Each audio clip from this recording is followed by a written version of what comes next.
Ta-da!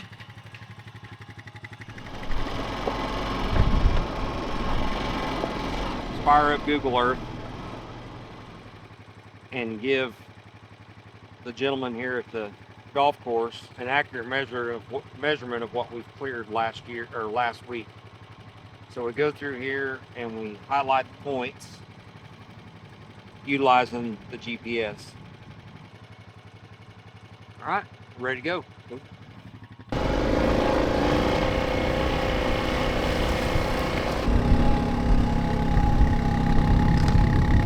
So now if you look at this shape right here, if you touch it right there, it says closed shape. You close it, 2.94 acres inside that square, and that's what we'll invoice off of.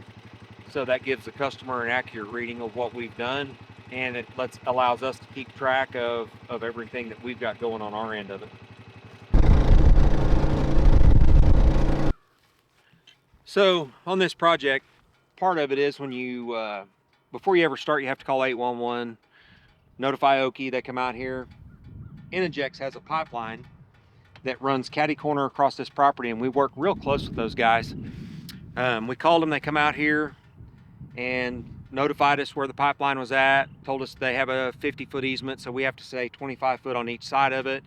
The line was put in 1951 or 2, and it's a 12-inch line that has a tar coating on the outside of it, not the modern day polymer coatings they have on it. This is a old school, and it's running 720 psi, so we damn sure don't want to get a piece of equipment into it. And for preservation, we come through here with our mulching head, and we basically mulch the pipeline so the guy could get in here, the locator could get in here and accurately mark his pipeline. And then also, if you look at this mound of dirt, we're running tracked equipment out here, and they don't want any equipment tracked over their pipeline. They don't want the vibrations, so they want a good separation between the surface of the ground and the tracks. So they asked us to, anywhere we plan on crossing it with track machines, to build a pathway across it, so all our track machines, so all of our operators are aware that not to cross the pipeline unless you're crossing on a dirt area. So anything that's over 4 to 6 inches, we're not allowed to pull it out of the ground, especially if it's right over the pipeline, because the roots will wrap around the pipeline and could possibly cause damage. So what we come in here with the rubber track machine, and we knocked all the small stuff down. Now this pipeline, we'll be dealing with this pipeline on the entire project. It comes across the whole project. I think it's on this project almost 5,000 feet on this project. So we'll be dealing with it the entire time. We actually have a bridge that's at the front of the property. It's a vehicle bridge, and we've got a crane company hired to come move the bridge. They want that bridge set down here by this pipeline right away, either 50 foot this side of it or 50 foot that side of it. So the golf carts, and they have a good crossing to come across this with an old iron bridge. It's a pretty cool bridge.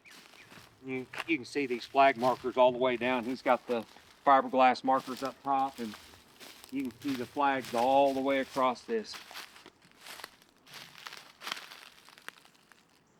We've got a big wash on this side over here. So we're trying to figure out whether to put the bridge over there or over here. Either one's good with us. We don't care.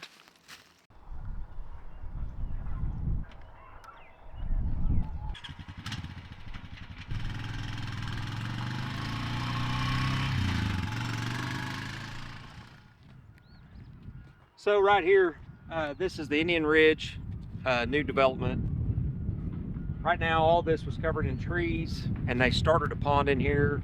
They've got a failed dam, and there's a lot of work that needs to be done. We've got about 120 or 30,000 cubic yards of dirt removal, and we're going to excavate this pond approximately 6 to 9 feet to get the water storage required to irrigate this golf course. That's one of the #1 problems a golf course has, is having enough water to take care of their greens and their fairways and stuff. So we're really ensuring that all this is going to have enough water content. What you can see here, if you look to the west here, we've got a big rock shelf on the other side of my four-wheeler, and all this dirt right here is coming out, and they've kind of tasked us to think outside the box, and we're going to try to put a a 50 or 100 foot wide looks a natural waterfall, or looks natural waterfall off of it. And if you look back to the east, I'll take you inside this pump house. We've also been tasked with bringing this pump house up to par, because down in the bottom of the pond there's an inlet that pulls the water out of the pond, and we're going to tie onto that well house, and we're going to pump it over here to the waterfall. And we're going to bring some rocks in from eastern Oklahoma, because that sand rock won't stand up, and we're going to try to make it look like a natural waterfall. We're going to trench behind the rock and set up some natural waterfalls and make it look like there's a spring coming out of for the pond. So here at the golf course, we've been tasked with building this pond, improving it for water storage, and we've also been tasked with rebuilding this pond dam. As you can see, this one's washed out, and I'm not going to say anything bad about the previous contractor, but you don't pour concrete over riprap, because the water gets underneath it and washes it out, and you can't see the water doing the damage, doing the erosion. So we're going to keyway this out probably between 10 and 12 feet deeper than what the water level is going to be. We'll send the soils out to a soils testing lab, and we'll make sure that the soil can hold this much water back. And then we're also going to seal this in. We'll run it in about 8 or 10 inch lifts, and we'll have it tested on our way out of this thing. And the pond dam is going to be the tedious part of it, because we're going to be holding back 12 acres of water on this pond, and we're going to have a golf hole out here in the center of it, a waterfall on the other side of it. So this is going to be a key issue in making sure that this pond is here to stay, is getting this dam keywayed in.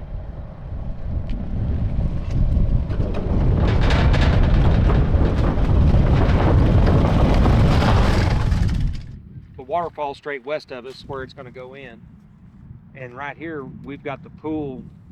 This is obviously the pool that's left over since the dam burst. If you look over there, you can see where they had a water line hanging in the dam, and they also had the concrete poured over the riprap, and obviously the dam wasn't keywayed in, it washed completely out. But we're tasked with getting water to that waterfall, and we have an inlet. You see these concrete bags set down in the water. There is an inlet right here, and then right here is to the right of that is a pump house that we're fixing to walk into, and it has 3 75 horsepower 460 volt 3-phase pumps in there, and that's what we're going to supply this waterfall with, and also probably some of the irrigation to the golf course.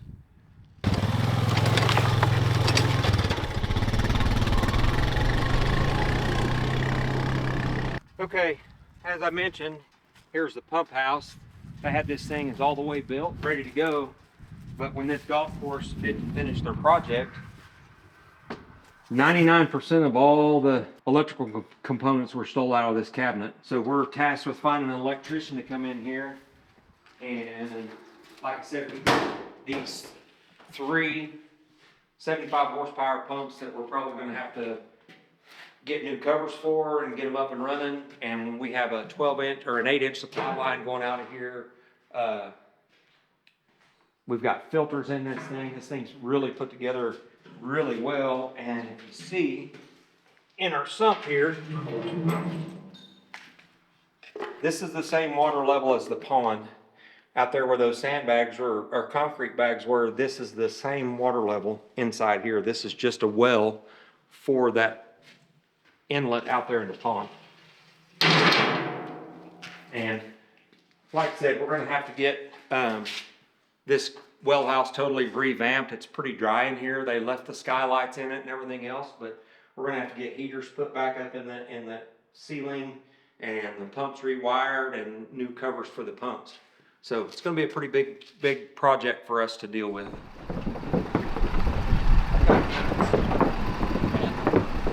We got to go up front and meet James to kind of go over what other tree clearing we got to knock out. James is the owner of this development. We should get the approval for this pond this week. This is going to be 13 acres of water right here. Dig everything back out, and we're talking about putting a putting one of the greens right behind us where we're parked, where they can hit the ball over onto that island, and then add another bridge coming across right here to go to the island, so you can drive a golf cart all the way to the island, off the island, and then the main clubhouse, the big giant clubhouse and bar and all of that's going to be right there. So you'll be overlooking this whole pond, and then have a big oak green sitting out there in the middle under that tree. Man, it should be beautiful. We're going to end up having to take this bridge and move it in the back between holes 5 and 6, I think. There's a big giant draw that goes across there, so we'll have to get 2 cranes out here, yank this bridge out, and transport it all the way to the back, and they'll just use it as like a cart path to go back and forth. Oh, a little 10 Arrows coffee. 10 Arrows coffee. Wow, dude, I got you something. Both of y'all, actually. Good morning, sir. Harry. I'm good. Having around though, I would get both of y'all 10 Arrows trucks, and y'all can just y'all can take care of the advertising. Hey, all right. I want to start on the range. Okay. Well, why have you heard from? You're talking to a human being that's absolutely chomping at the bit. I know. Are you? No, we haven't heard from Aaron. You haven't heard from Aaron? No. Okay. I will call him again today. I told him on Friday that I needed to get that going. And then where do we want to stop in terms of commercial development stuff? I'll pin it for you. Okay.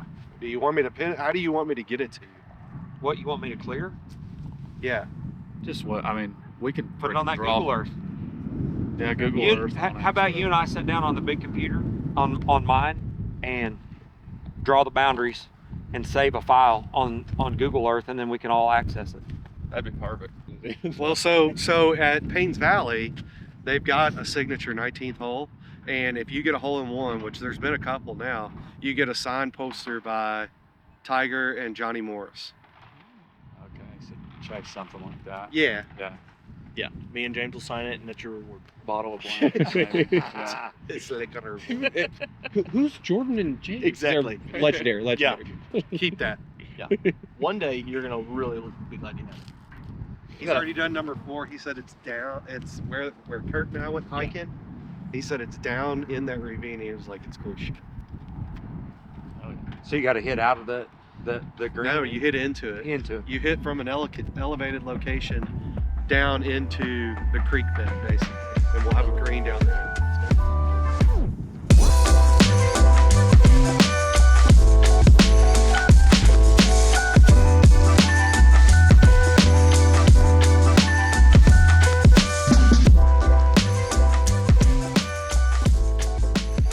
What you're about to view was originally known as Indian Ridge.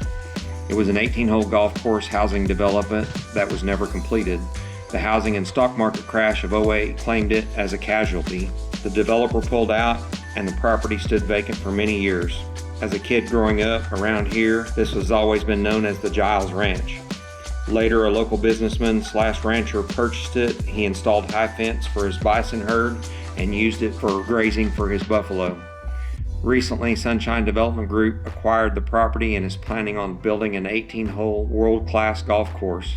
At the east end of the property, Sunshine Development Group is going to put a 30-acre commercial development that will include restaurants, shops, retail shopping, a grocery store, and possibly including a hospital.